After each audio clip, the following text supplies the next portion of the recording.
नमस्कार, आप देख रहे हैं आर्या न्यूज। मैं हूं आपके साथ पल्लवी सिंह। पूर्व डिप्टी सीएम सचिन पायलट का आज 44वां जन्मदिन है। प्रदेश भर में पायलट समर्थक कई कार्यक्रम भी कर रहे हैं। ऐसे में जिलों में सचिन पायलट को जन्मदिन की बधाई देने वाले पोस्टर भी लगाए गए। ऐसे में जयपुर में भी बैनर पोस्टरों की भरमार लगी हुई है। पायलट के जन्मदिन पर उनके समर्थक पिछले 2 दिनों से इस कार्यक्रम का आयोजन कर रहे हैं। आज जन्मदिन पर पायलट प्रदेश भर से आए समर्थकों से मिल रहे हैं। साथ ही पायलट से मिलने के लिए सुबह से समर्थक जयपुर पहुंच रहे हैं। सिविल लाइंस में पायलट के बंगले की रोड पर वाहनों की आवाजाही बंद कर दी गई है। साथ ही पायलट ने आज जन्मदिन पर राजधानी के कई मंदिरों में जाकर पूजा अर्चना की है। सबसे पहले सुबह जयपुर के खोले गए हनुमान जी मंदिर जाकर उन्होंने पूजा अर्चना की। इसके बाद शिव मंदिर और अन्य मंदिरों में जाकर दर्शन किए और पूजा अर्चना कर आशीर्वाद लिया। पुष्कर के सैंड आर्टिस्ट अजय रावत ने सैंड आर्ट बनाकर सचिन पायलट को जन्मदिन की शुभकामनाएं दी हैं। कल से प्रदेश भर में समर्थक वृक्षारोपण करेंगे। साथ ही एक अभियान के तौर पर वृक्षारोपण किया जाएगा। विधानसभा क्षेत्र में 5000 पौधों के हिसाब से पूरे प्रदेश में 10 लाख पौधे लगाने का टारगेट दिया गया है। कई जगहों पर ब्लड डोनेशन कैंप लगाए जाएंगे, तो वहीं पायलट समर्थक विधायकों और नेताओं के क्षेत्रों में भी कार्यक्रम रखे गए हैं। इसी बीच सचिन पायलट के जन्मदिन पर उनके खेमे की अधूरी मांगों पर एक बार फिर से चर्चा शुरू हो गई है। पिछले साल बगावत के बाद हुई सुलह को देखते हुए 1 साल से अब ज्यादा हो चुका है, लेकिन पायलट खेमे की मांगे अभी भी अनसुलझी हैं। ऐसे में सचिन पायलट समर्थक अब जन्मदिन पर सियासी ताकत दिखाने की तैयारी में हैं। लंबित मुद्दों को लेकर सचिन पायलट कुछ दिन पहले ही बयान दे चुके हैं कि सब कुछ हाईकमान के स्तर पर तय होना है। वो अजय माकन समेत प्रमुख नेताओं से इस मुद्दे पर संपर्क में हैं।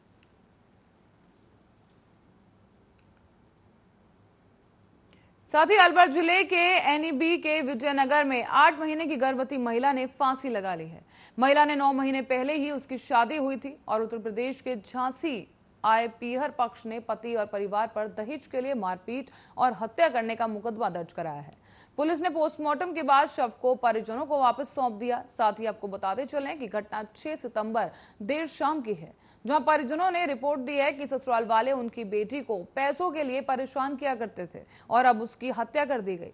पुलिस ने बताया है कि भारती जांगिड़ उनकी शादी नरेश जांगिड़ के साथ 30 नवंबर 2020 में हुई थी। भारती 8 महीने की गर्भवती थी।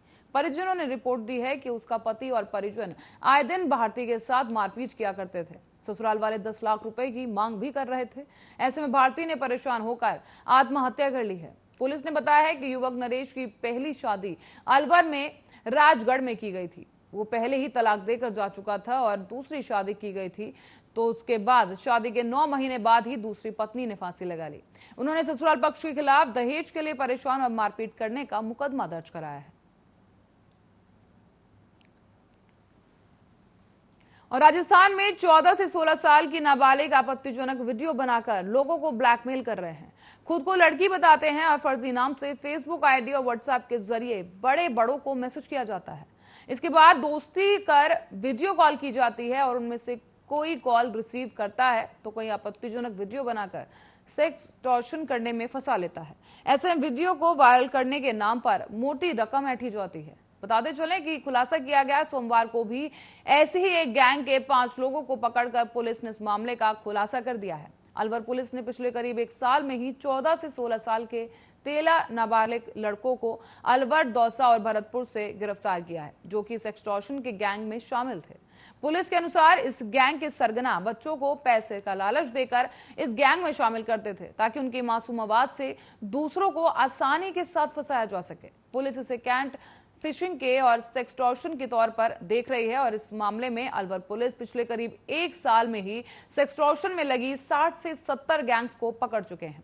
ये राजस्थान, तेलंगाना, गुजरात, महाराष्ट्र, यूपी, दुबई, नेपाल और अमेरिका तक के लोगों को अपना शिकार बना चुके हैं। इन राज्यों में गैंग के लोग डॉक्टर, एडवोकेट से लेकर बिजनेसमैन तक को फंसा चुके हैं। साथ ही इनमें से एक गैंग ही 10 से 15 करोड़ रुपए की ठगी कर चुका है। ऐसे में कुछ गैंग ऐसे भी हैं जो इतने शातिर हैं और एक दिन में कई लाखों रुपए की ठगी किया करते हैं।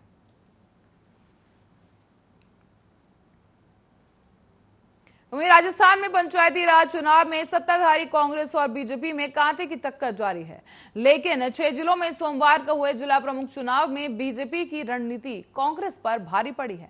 जयपुर में स्पष्ट बहुमत नहीं होते हुए भी बीजेपी उम्मीदवार और कांग्रेस की बागी रमा देवी जिला प्रमुख चुनी गई है। यही नहीं बल्कि भरतपुर में भी बीजेपी ने कांग्रेस को शिकस्त देते हुए अपना जिला प्रमुख जितवा लिया है।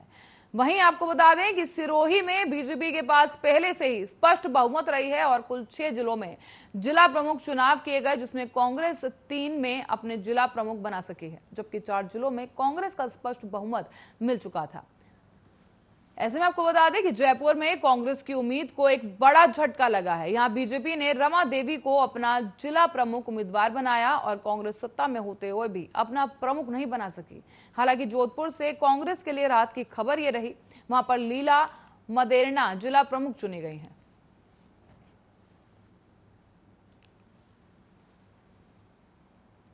और प्रदेश के बाजारों में और बेरोजगारों के लिए अब एक खुशखबरी है, जहां राजस्थान कर्मचारी चयन बोर्ड की ओर से सरकारी नौकरी को तैयार कर रहे राज्य के बेरोजगार युवाओं के लिए बम्पर भर्ती निकाली गई है। बताते चलें कि इस भर्ती के दौरान बोर्ड की ओर से ग्राम विकास अधिकारी के 3,896 पदों पर भर्ती की घोषणा की गई।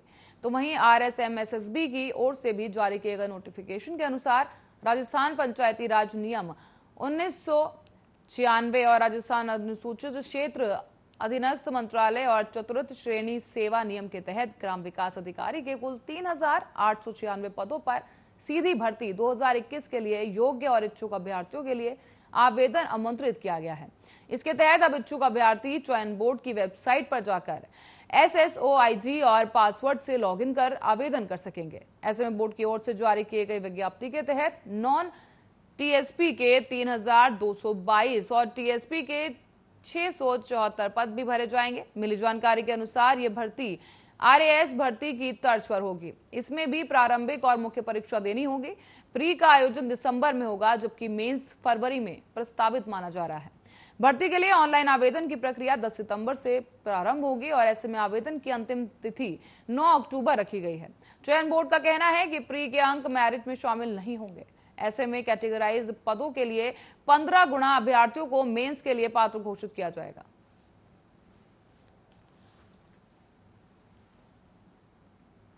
और राजस्थान के 6 जिलों में हुए पंचायती राज चुनाव के नतीजों पर अब मुख्यमंत्री अशोक गहलोत का बयान सामने आया है। सीएम ने कहा है कि पिछले 1 साल से भाजपा के केंद्रीय मंत्री और स्थानीय नेता लगातार मेरे खिलाफ बयानबाजी कर रहे थे। भाजपा के मुख्यमंत्री पद के 6 उम्मीदवार दावेदार भी बने। तर्कों और तथ्यों के साथ मेरे जाकर प्रदेश सरकार के खिलाफ बयानबाजी की गई। मैंने कभी इनका जवाब नहीं दिया, लेकिन आज जनता ने इसका मुंह तोड़ जवाब देकर इनका मुंह बंद कर दिया है। सीएम गहलोत ने कहा है कि भाजपा के नेता जन कल्याणकारी योजनाओं को जनता तक पहुंचाने की बजाय अनगरल बयानबाजी करते हैं। भाजपा के नेता समझ नहीं रहे हैं कि उनकी नकारात्मकता राजनीति को जनता ने खारिज कर दिया है। प्रदेश सरकार के कोविड प्रबंधन, जन कल्याणकारी योजनाओं और सुशासन का स्वागत किया गया है। गहलोत ने कहा है कि जनता ने कांग्रेस को आशीर्वाद देकर बड़ा जनादेश दिया है और गांव की सरकार से बीजेपी का सफाया कर दिया।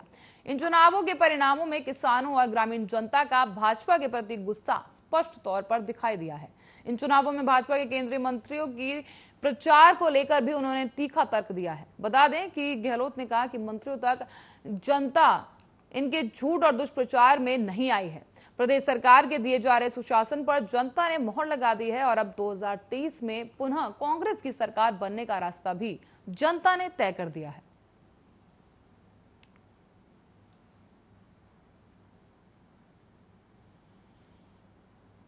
बढ़ेंगे अगली खबर की ओर, जहां बांसवाड़ा जिले के आनंदीपुर थाना क्षेत्र में 6 साल की एक बच्ची के साथ दुष्कर्म का मामला सामने आया है।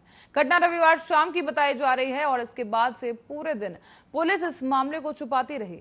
सोमवार शाम को करीब 6:30 बजे के बाद पीड़िता का मेडिकल कराया गया और इसके बाद रात 10 बजे तक पुलिस पीड़िता और उसके माता पिता को लेकर शहर में इधर उधर ही भटकती रही है। आरोप ये भी सामने आया कि कुछ आदिवासी संगठनों के युवाओं ने पुलिस वाहन का पीछा किया। युवाओं ने पीड़िता और उसके माता पिता से मिलने की जिद भी की, लेकिन पुलिस ने जांच प्रक्रिया बताकर उन्हें मिलने से रोक दिया। पुलिस को डर था कि कहीं माहौल बिगड़ न जाए और ऐसे में वो घटना को मीडिया से और अन्य संसाधनों से दूर रखना चाहते थे। सोमवार रात को भी पुलिस ने इतना जरूर स्पष्ट किया है कि मामले में आरोपी की गिरफ्तारी हो चुकी है। मामले की जांच में जुटी पुलिस ने अंदेशा जताया है कि आरोपी का नाम देने के बाद मामले में क्षेत्र का माहौल बिगड़ सकता है। ऐसे में आरोपी को गिरफ्तार कर लिया गया है और पुलिस अपना काम कर रही है। पुलिस की ओर से बच्ची के बयान को भी दर्ज किया जा चुका है।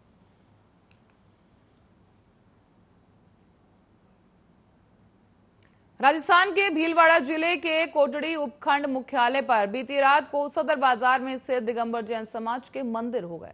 ऐसे में आपको बता दें, मंदिर में चोरी हो गई है। चोरी में चोर और पुलिस दोनों ही धोखा खा गए। बताते चलें कि हुआ कुछ यूं कि मंदिर में भगवान पर स्वर्ण के आभूषण चढ़े थे, जो कि चोर नकली सोने के समझकर छोड़कर चले गए। तो वहीं जब चोर मंदिर में चोरी कर रहे थे और उनके साथी बाहर निगाहें रखे हुए थे, उस समय रात्रि गश्त कर रही पुलिस की जीप में बैठे पुलिसकर्मी भी धोखा खा गए और पुलिस ने चोरों को नजरअंदाज कर दिया। बता दें, पुलिस चोरों को पहचान ही नहीं पाई और आगे निकल गई। ये एक वैन और बाइक पर सवार होकर चोरी करने आए थे। इन्होंने मंदिर से करीब 4 लाख के मूल्य के 6 किलो चांदी के और 29 छत्र और 2 से 3 लाख रुपए की नकदी दान पात्र तोड़कर चुरा ली है। लेकिन इस चोरी में चोर भगवान को चढ़ाए गए स्वर्ण आभूषण को, वहां रखे कलश को नकली सोने का समझकर धोखा खा गए। साथियों ने वहीं छोड़ गए। बड़ी बात यह भी रही कि जिस समय चोर मंदिर में चोरी कर रहे थे, उस समय सदर बाजार में मंदिर के बाहर पुलिस भी जीप से गश्त कर रही थी। चोर पुलिस जीप देखकर छिप गए और कुछ नीचे जमीन पर लेट गए। यही नहीं, बल्कि पुलिस की जीप मंदिर से कुछ ही दूरी पर जाकर मुड़कर वापस भी आई, पर इस बार भी इन पुलिस कर्मियों की मंदिर के अंदर हो रही चोरी और बाहर निगाह रखे हुए उनके साथियों पर नजर नहीं पड़ी। और इसी बीच पुलिस का एक सिपाही और थाने की जीप सीसीटीवी की फुटेज में मंदिर के बाहर से गुजरते हुए साफ नजर आ रहे हैं, जब मंदिर में चोरी हो रही थी।